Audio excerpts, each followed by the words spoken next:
प्रिय छात्र छात्राओं, आज हम श्रीदेव सुमन उत्तराखंड विश्वविद्यालय द्वारा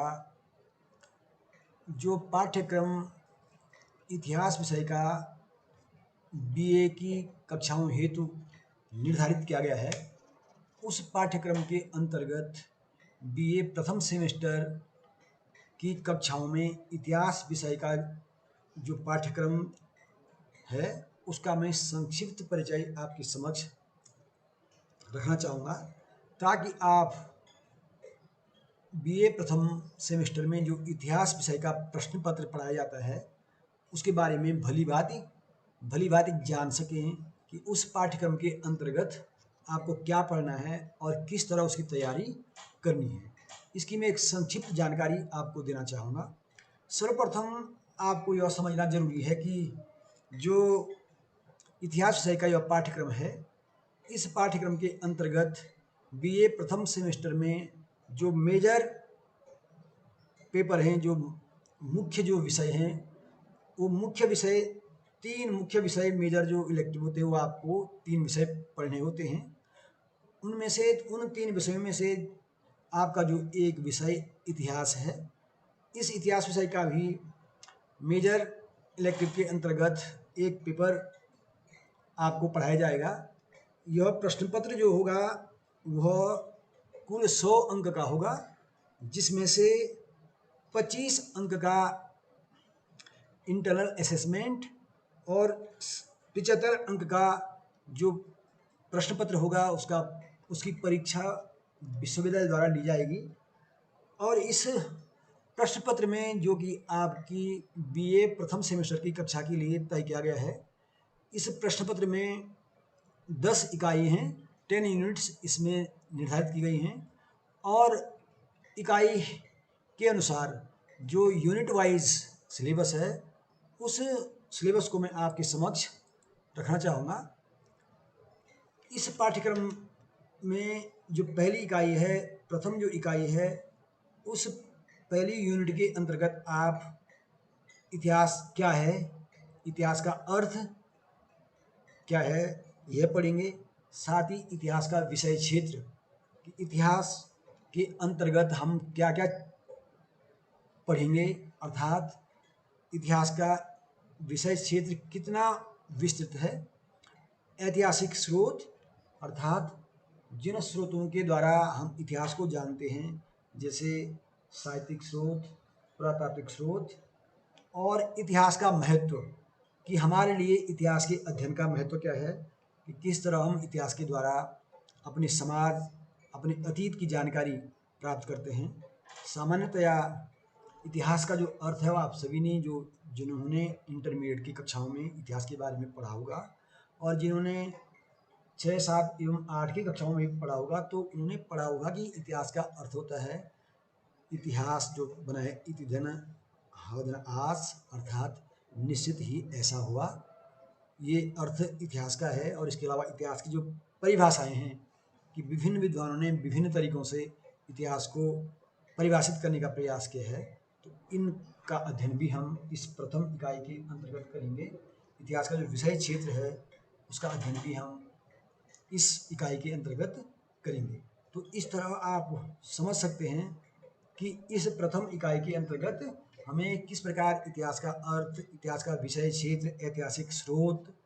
और इतिहास का महत्व का अध्ययन करना है। द्वितीय जो इकाई है उसके अंतर्गत हम जो प्रागैतिहासिक काल है इतिहास का, जिसके अंतर्गत हम पुरापाषाण काल,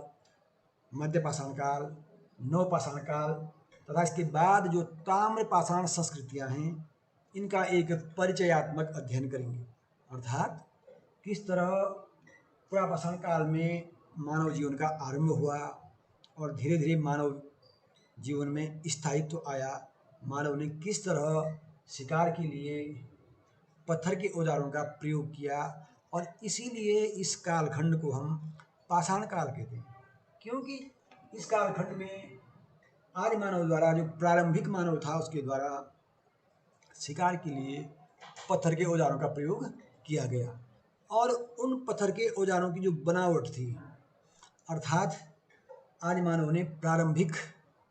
काल में जो पत्थर के औजारों का प्रयोग किया वो बेडौल बेढंगे ऐसे बेढौल प्रकार आकार के बने थे और धीरे धीरे मानव ने उन पाषाण औजारों में सुधार किया और सुधार करने के बाद उनमें जो पालिशदार पत्थर के औजार बने तो उससे क्या हुआ उनके आकार में संरचना में उसकी मारक क्षमता में परिवर्तन आया और पूरा पाषाण काल से मध्य पाषाण काल तक आते आते मानव के पाषाणकालीन उपकरण या औजार विशद जो विशाल औजारों से सूक्ष्म औजारों में परिवर्तित होते गए। ये हम अंतर जो है पूरा पाषाण काल और मध्य पाषाण काल के बीच इन पत्थर के औजारों इन पाषाणकालीन औजारों में पाते हैं। नव पाषाण काल में आते आते या नव पाषाण काल तक आते आते मानव ने पत्थर के औजारों के साथ साथ अन्य लकड़ी हड्डी या हम कह सकते हैं धातु के औजारों का भी धीरे धीरे प्रयोग करना आरंभ कर दिया था। और बाद में जो धातु के औजारों का जो प्रयोग हुआ तो उनमें सबसे पहले तांबे की खोज होने के कारण तांबे के औजारों का प्रयोग हुआ और तांबे के औजारों के साथ साथ क्योंकि तांबा जो लचीला होता है तांबे में जो लचीलापन होता है उस कारण उसमें जो दृढ़ता कठोरपन न होने के कारण तांबे के औजारों के साथ साथ पत्थर के औजारों का भी प्रयोग चलता रहा। इसलिए इस कालखंड को हम ताम्र पाषाण काल भी कहते हैं। और इस तरह ताम्र पाषाण काल में हम पाते हैं कि भारत में विभिन्न ताम्र पाषाण कालीन संस्कृतियों का उदय हुआ और इसका अध्ययन हम इस द्वितीय इकाई के अंतर्गत करेंगे। तृतीय जो इकाई है उसके अंतर्गत हम हड़प्पा सभ्यता कि किस तरह भारत में हड़प्पा सभ्यता की खोज हुई ये आप सभी जानते हैं। ये भी एक बड़ी विडंबना है कि किस प्रकार ब्रिटिश औपनिवेशिक इतिहासकारों ने भारतीय संस्कृति को एक निम्न स्तरीय संस्कृति समझा और भारतीयों को हर दृष्टि से अपने से हेय समझने का प्रयास किया। उसका कारण यही था कि ये ब्रिटिश औपनिवेशिक जो शासक थे ये भारत में अपना शासन इस प्रकार दृढ़ करना चाहते थे कि वे भारतीयों को ये समझाना चाहते थे कि आप हमसे कमतर हैं और हम तुम्हें अपग्रेड करने के लिए तुम्हें और सभ्य बनाने के लिए हम तुम पे शासन कर रहे हैं और इस तरह हम तुम पे उपकार कर रहे हैं। और आपको ताज्जुब होगा कि हमारे भारतीयों ने भी इसी संदर्भ में इतिहास को देखने का प्रयास किया और इसीलिए आपने कहीं ये अध्ययन किया होगा जो जैसे कि पहले जो है बहुत समय पहले हमें कहीं 30-40 साल पहले यही पढ़ाया जाता था हमको कि ब्रिटिश शासन की जो देन है अर्थात भारत को ब्रिटिश शासन के वरदान इस रूप में हमको पढ़ाया जाता था कि ब्रिटिश शासन भारत के लिए वरदान है। तो उस काल में ब्रिटिशर्स ने ये अंग्रेजों ने भारतीय सभ्यता को हीन समझने का प्रयास किया हमको हीन बताने का प्रयास किया कि भारतीय सभ्यता भारतीय संस्कृति इनकी भाषाएं समाज सब क्या है हीन है और अंग्रेजों से कमतर है। परंतु जब हड़प्पा सभ्यता की खोज हुई और हड़प्पा सभ्यता विश्व में एक ऐसी सभ्यता थी जिसके अंतर्गत एक प्लान्ड सिविलाइजेशन ये जो सिटीजन जो नगर योजना थी वो क्या थी एक सुनियोजित नगर योजना जो मास्टर प्लान जो सिटीज थी किस तरह एक सुनियोजित ढंग से नगर बसाए गए हड़प्पा सभ्यता में ये अपने आप में पूरे विश्व में अद्भुत था। अर्थात आपको यह जानकर आश्चर्य होगा कि विश्व में हड़प्पा सभ्यता ही एकमात्र ऐसी सभ्यता रही है जो अपने कालखंड में पूरे विश्व में अनोखी रही है। किस कारण कि इस सभ्यता में एक तो सुनियोजित नगर योजना तथा द्वितीय विशेषता क्या थी सभ्यता की ड्रेनेज सिस्टम जल निकास प्रणाली। हड़प्पा सभ्यता के नगरों में जल निकास के लिए एक सुनियोजित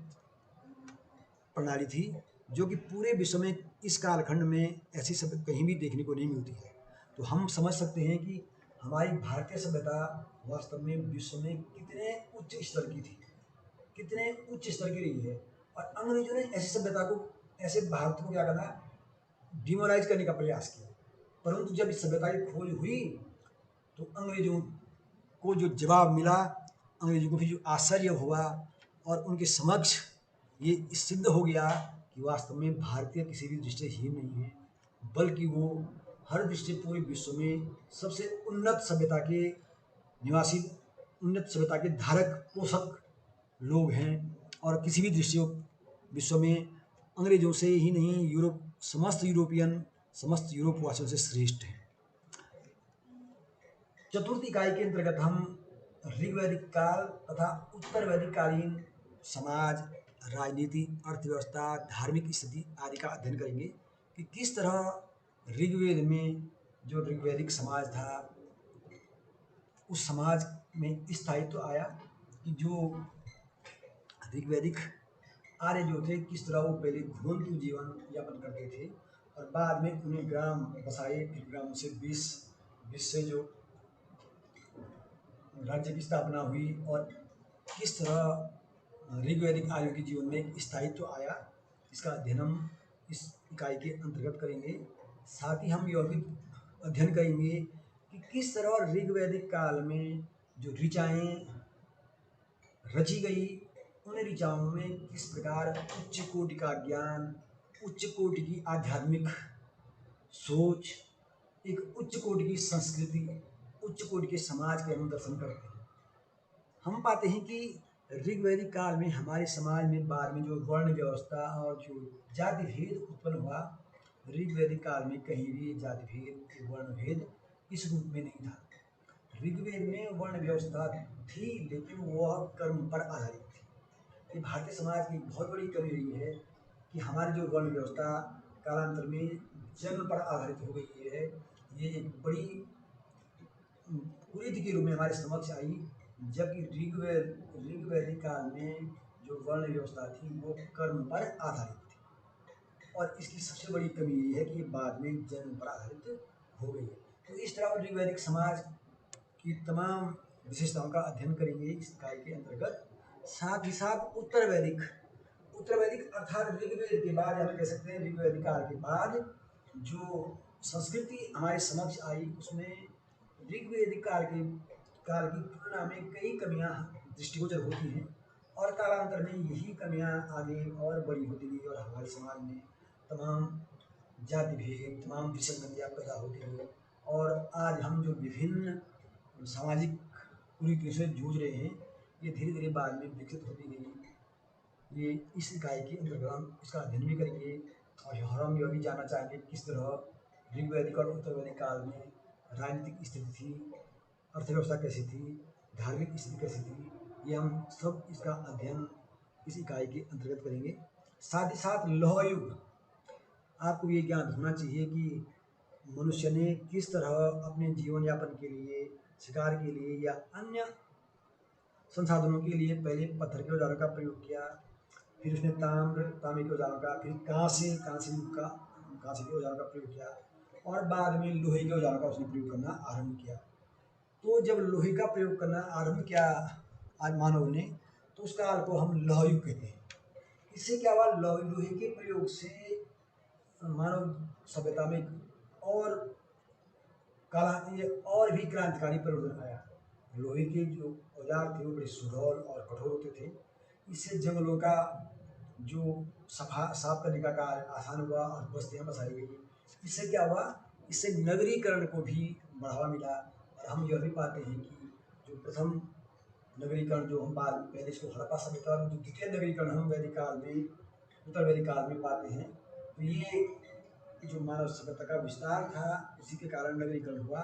और इस नगरीकरण में हम ये कह सकते हैं मानव सभ्यता के विस्तार में लोहे के प्रयोग का एक बहुत बड़ा योगदान था। इस काल में जो मृदभांड मिले हैं, गेरू रंग की मृदभांड, वो जगह जगह से प्राप्त हुए और उस काल की संस्कृति का हमें ज्ञान कराते हैं। साथ ही साथ इस चतुर्थ इकाई के अंतर्गत हम महापाषाण संस्कृति का भी अध्ययन करेंगे। महापाषाण अर्थात दक्षिण भारत में जो प्रारंभिक मानव संस्कृति पाई गई है, उस संस्कृति को महापाषाण संस्कृति कहते हैं। वास्तव में महापाषाण संस्कृति क्या है कि दक्षिण भारत में ऐसी जो समाधियाँ मिली हैं जिसमें मनुष्य ने किसी व्यक्ति को जब दफनाया जाता था तो उसके साथ उसकी आवश्यकता की वस्तुएं दफनाई जाती थी और उसके ऊपर, उस समाधि के ऊपर बड़े बड़े पत्थरों का एक गोल हीरा बनाया जाता था। और इन बड़े बड़े पत्थरों को मानी महापाषाण, इसलिए इनको बड़े बड़े पत्थरों को महापाषाण कहा गया। और इस तरह की जो कब्रें थी, इस तरह की जो समाधियाँ थी, उनको महापाषाण हम कहते हैं। और ये जो संस्कृति दक्षिण भारत में मिली, इसलिए हम इस संस्कृति को महापाषाण संस्कृति कहते हैं। इसका अध्ययन भी हम विस्तृत रूप से इस इकाई के अंतर्गत करेंगे। पंचम इकाई के अंतर्गत हम यह अध्ययन करेंगे कि किस तरह उत्तर वैदिक काल के बाद जो ऋग्वैदिक काल के जन थे, उत्तर वैदिक काल में वो जनपद बने, और बाद में किस तरह विभिन्न जनपदों के सहयोग से महाजनपद बने। और इन महाजनपदों से क्या हुआ, जो क्षेत्रीय राज्य थे, जो विभिन्न राज्य थे, उन राज्यों का उदय हुआ। अर्थात जो 16 महाजनपद थे, कालांतर में वो 16 महाजनपद कुछ ही 4 जनपदों में प्रमुख रह गई। अन्य महाजनपद इन्हीं 4 महाजनपदों में समाहित हो गई, और इनसे क्षेत्रीय राज्यों का उदय हुआ।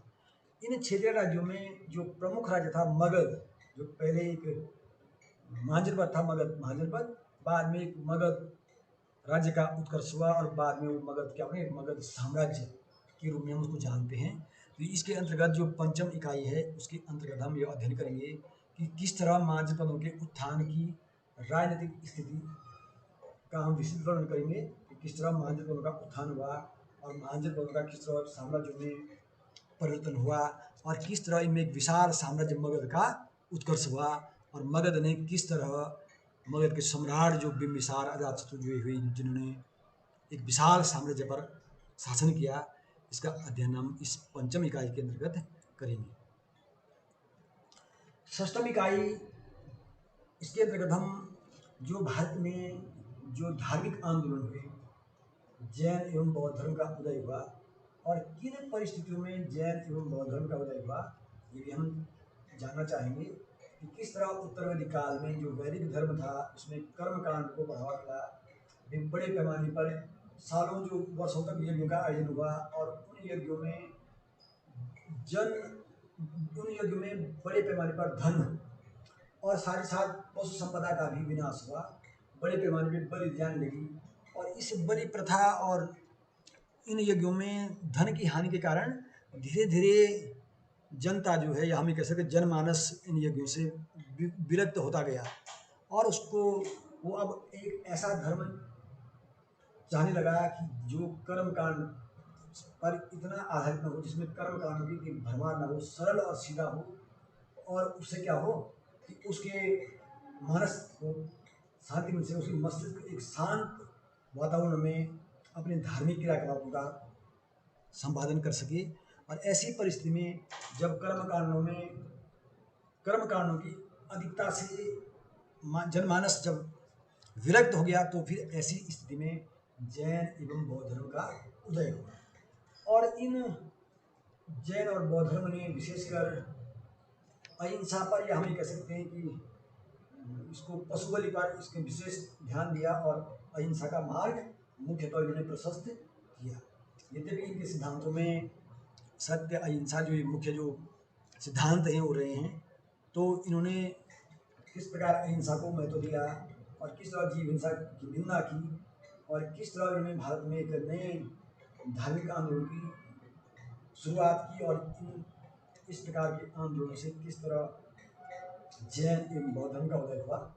जिस तरह जैन मानी जो महावीर स्वामी ने अपनी सभी इंद्रियों पर विजय प्राप्त कर ली थी, तो जिन गिराया, और बाद में जिन उनके नाम पर वो जैन धर्म कहलाया। महात्मा बुद्ध के बारे में भी आप अध्ययन करेंगे, हम अध्ययन करेंगे कि किस तरह महात्मा बुद्ध का जीवन परिवर्तित हुआ, किस तरह उन्होंने इस संसार को दुखमय कहा, दुखों का कोई संसार में सारा कारण, दुखों का कारण उन्होंने किस तरह उसको अपनी तृष्णा को बताया, और तृष्णा के निवारण को के उपाय जो बताया, और इससे जो बौद्ध धर्म का एक उदय हुआ, उससे तत्कालीन भारत की धार्मिक स्थिति में महत्वपूर्ण परिवर्तन आया। साथ ही साथ जैन और बौद्ध धर्म ने तत्कालीन राजनीतिक परिस्थितियों को भी प्रभावित किया। तत्कालीन राजनीतिक स्थिति पर इतना प्रभाव डाला कि उस समय के जो राजा थे वो किसी न किसी प्रकार जैन या बौद्ध धर्म के अनुयायी बन गए, और इस तरह जो मगध की सफलता थी, उस मगध की सफलता में जैन एवं बौद्ध धर्म ने भी योगदान दिया, और बाद में हम पाते हैं कि किस तरह जैन और बौद्ध धर्म का विस्तार हुआ, और किन्हीं कारणों से बाद में ये धर्म भारत से कालांतर में इनका प्रभाव कम हुआ। इसका अध्ययन भी हम इस षष्ठम इकाई के अंतर्गत करेंगे। साथ ही साथ जो सप्तम इकाई है उसके अंतर्गत हम यह अध्ययन करेंगे कि किस प्रकार मौर्य साम्राज्य का उदय हुआ। जो मगध साम्राज्य प्रारंभ में स्थापित हुआ था, बाद में किस तरह चंद्रगुप्त मौर्य ने नंद वंश का अंत करके मौर्य साम्राज्य की स्थापना की। इसमें जो चाणक्य का योगदान था उसका अध्ययन भी आप करेंगे, और किस तरह मौर्य साम्राज्य ने एक आदर्श हमारे समक्ष रखा। चंद्रगुप्त मौर्य ने किस तरह एक विशाल क्षेत्र पर अधिकार किया और एक सुव्यवस्थित शासन स्थापित किया, ये आप जानेगा। इसमें हम इन सब बिंदुओं का अध्ययन करने का प्रयास करेंगे, और हम ये भी अध्ययन करेंगे कि मौर्य प्रशासन किस प्रकार का था, उनकी अर्थव्यवस्था कैसी थी, उनकी आर्थिक संसाधन कैसे थे, उस समय का समाज कैसे था। और साथ ही साथ हम इस इकाई के अंतर्गत जो चंद्रगुप्त मौर्य का पौत्र था अशोक के बारे में भी अध्ययन करेंगे कि किस तरह अशोक ने कलिंग युद्ध के बाद बौद्ध धर्म अपना लिया, और उसकी धर्म का जो एक धर्म को जाने का एक पक्ष था। किस तरह अशोक का जो धर्म है, जिसको पाली भाषा में धर्म कहा गया है, तो अशोक का जो धर्म था किस तरह वह जनहित के कार्यों को बढ़ावा देता था, और अशोक ने धर्म के क्या लक्षण बताए, जैसे उसने सद्गुणों को धर्म का लक्ष्य बताया। इन सब का अध्ययन हम इस सप्तम इकाई के अंतर्गत करेंगे। अष्टम इकाई के अंतर्गत हम शुंग एवं सातवाहन वंश, मौर्य वंश के बाद जो मौर्य वंश के पतन के बाद जो पुष्यमित्र शुंग ने शुंग वंश की स्थापना की, उसके बारे में हम अध्ययन करेंगे। और साथ ही साथ दक्षिण में सिमुक ने जो सातवाहन वंश की स्थापना की, उसका अध्ययन हम करेंगे। और इन शुंग एवं सातवाहन वंश की जो उपलब्धियाँ थी, जैसे पुष्यमित्र शुंग ने अश्वमेध यज्ञों का आयोजन किया, और इस तरह पुष्यमित्र शुंग ने पुनः ब्राह्मण धर्म की, हम कह सकते हैं वैदिक धर्म की स्थापना की, और धीरे धीरे क्या हुआ, कालांतर में बौद्ध धर्म का प्रभाव कम हो गया। आपको ये जानना होगा कि अशोक के समय जो बौद्ध धर्म अपने चरम पर था, धीरे धीरे वो एक प्रकार से अपने प्रभाव को धीरे धीरे उसका प्रभाव कम होने लगा। और शुंग वंश में, या हम कह सकते शुंग काल में और सातवाहन काल में पुनः जो है वैदिक धर्म, या हम कह सकते हैं ब्राह्मण धर्म उन्नति की ओर अग्रसर हुआ। साथ ही साथ उस समय की जो राजनीतिक स्थितियाँ थी, पुष्यमित्र शुंग ने किस तरह शासन पर अधिकार किया, किस तरह उसकी परिस्थितियाँ उस समय थी, वहाँ उस समय राजनीतिक परिस्थितियाँ कैसी थी, इन सब का भी हम अध्ययन करेंगे। और साथ ही साथ शुंग एवं सातवाहन काल में जो भौतिक संस्कृति थी, अर्थात जो उनके भौतिक संसाधन थे, उनकी सामाजिक स्थिति, आर्थिक स्थिति, इन सब का अध्ययन भी हम इसके अंतर्गत करेंगे। और इनकी प्रशासनिक विशेषताएं क्या रही, इन सब का अध्ययन हम इस अष्टम इकाई के अंतर्गत करेंगे। नवम इकाई के अंतर्गत हम दक्षिण भारत में जो संगम युग हुआ उसका अध्ययन करेंगे। मैं कई बार कक्षाओं में विद्यार्थियों की बात बताता हूँ, जब संगम युग पढ़ाता हूँ, तो संगम युग जैसे कई बार हम सामान्य अर्थ में संगम का अर्थ जो मिलन के हिसाब से लेते हैं, जैसे भूगोल की भाषा में संगम दो नदियों के मिलन को कहते हैं, परंतु इतिहास के संदर्भ में संगम जो युग है वो संगम साहित्य से संबंधित है। दक्षिण भारत में तमिल कवियों के जो विभिन्न सम्मेलन हुए, उनमें जो 3 प्रमुख सम्मेलन हुए, उन सम्मेलनों में तमिल कवियों की जिन रचनाओं का संकलन किया गया, और उन रचनाओं में के द्वारा तत्कालीन समाज का जो चित्र हमारे समक्ष स्पष्ट होता है, उसी युग को हम संगम युग कहते हैं। अर्थात संगम साहित्य में जिस युग के बारे में हमें जानकारी प्राप्त होती है वह संगम युग कहलाता है। और दक्षिण में, और ये संगम साहित्य जो है, जैसे मैंने कहा कि तमिल कवियों के जो 3 सम्मेलन हुए, उन सम्मेलनों में जो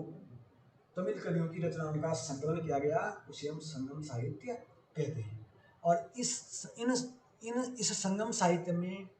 मुख्यतः जो दक्षिण भारत के 3 प्रमुख राज्य रहे हैं, चेर, चोल और पांड्य,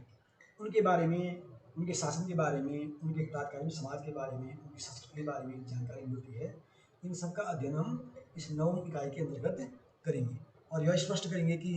किस तरह संगम युग में दक्षिण भारत में एक सुस्पष्ट राजनीतिक संस्कृति का उदय हुआ, और जो 3 राजवंश वहाँ प्रमुखतया स्थापित रहे चेर, चोल और पांड्य, इनकी उपलब्धियां क्या रही, इन्होंने किस तरह शासन किया और किस तरह अपनी शासन व्यवस्था को स्थापित करके समाज एवं संस्कृति पर इसका अपना प्रभाव स्थापित किया या अपना प्रभाव डाला। 10वीं इकाई, इसके अंतर्गत हम जो शक, पल्लव, कुषाण जो उत्तर पश्चिमी सीमा से भारत में आए और इन्होंने भारतीय समाज पर अपना प्रभाव डाला, तो इनका अध्ययन हम इस 10वीं इकाई के अंतर्गत करेंगे। जो शक, जिन्हें हम सीथियन भी कहते हैं, पल्लव जिन्हें हम पार्थियन कहते हैं, और कुषाण जो भारत में आए मध्य एशिया से, उत्तर पश्चिमी सीमा से, और इन्होंने किस तरह भारत पर आकर के भारत में शासन किया और यहाँ शासन करके बाद में यहीं के समाज में घुल मिल गए, और ऐसे घुल मिल गए कि आज हम ये नहीं कह सकते हैं कि शक कौन थे, पल्लव कौन थे और कुषाण कौन थे। ये भारतीय समाज के ऐसे अंग बन गए, ऐसे समाहित हो गए कि इन्हें आज अलग अलग से समझना, अलग से देखना आसान नहीं है। एक चीज़ आपको और बताना चाहूँगा, जो पल्लव जो थे, ये पहले जो पार्थियन थे, ये पार्थिया से, मध्य से पार्थिया से आए थे, और बाद में दक्षिण में हम एक पल्लव जो वंश का अध्ययन करते हैं कालांतर में 10वीं-12वीं सदी में, वो पल्लव वंश अलग था। खैर, इसको मैं जब कक्षाओं में इस इकाई का कक्षा में आपको इस इकाई के बारे में बताऊंगा, इसका अध्ययन करेंगे हम कक्षा में, तो उसके बारे में विस्तृत चर्चा हम करेंगे। तो ये जो हमारा प्रथम जो प्रश्न पत्र है बीए प्रथम सेमेस्टर का, इसका जो कालखंड है, यह कालखंड है प्रारंभ से, इसको हम इस तरह ये स्पष्ट कर सकते हैं, history of India from the earliest times up to 300 AD, अर्थात भारत का इतिहास प्रारंभ से 300 ईस्वी तक। ये आपको समझना है, भारत का इतिहास प्रारंभ से 300 ईस्वी तक। इसको मैं यहाँ पे स्पष्ट कर देता हूँ ताकि आपको समझने में आसानी रहे।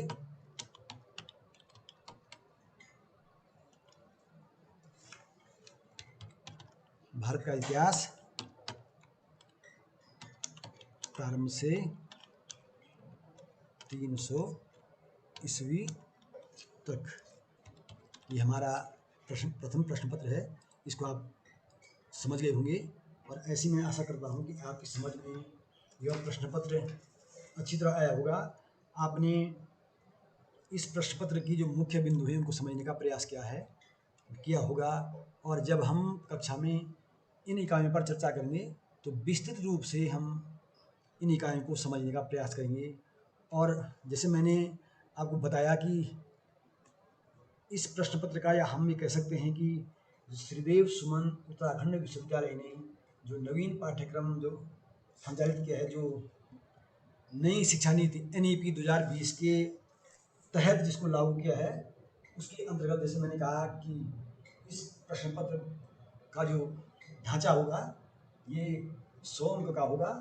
जिसमें 25 अंक आंतरिक परीक्षा के और 75 अंक विश्वविद्यालय द्वारा ली जाने वाली परीक्षा के होंगे। और आपको एक बात और ध्यान रखनी है कि आपको दोनों प्रकार की जो ये परीक्षाएं हैं, आंतरिक परीक्षा और बाह्य परीक्षा, इन दोनों प्रकार की परीक्षाओं में सम्मिलित होना अनिवार्य है। और इनमें अगर आप एक में भी अनुपस्थित रहते हैं, एक का अर्थ तो ये हुआ कि 75 अंक वाली परीक्षा में तो आप अनुपस्थित रह नहीं सकते हैं, लेकिन अगर आप आंतरिक परीक्षा में अनुपस्थित रहते हैं तो फिर आपको जो है इसे उत्तीर्ण नहीं माना जाएगा, अर्थात आपको आंतरिक परीक्षा में सम्मिलित होना आवश्यक है और उसमें उत्तीर्ण होना भी आवश्यक है। तो इस तरह ये 25 घन 75 अंक बराबर 100 अंकों का यह प्रश्न पत्र है, और ये पाठ्यक्रम में मैंने आपको संक्षिप्त रूप से बताने का प्रयास किया है। आशा है कि आपकी समझ में यह पाठ्यक्रम आया होगा, और आप निश्चित ही इस पाठ्यक्रम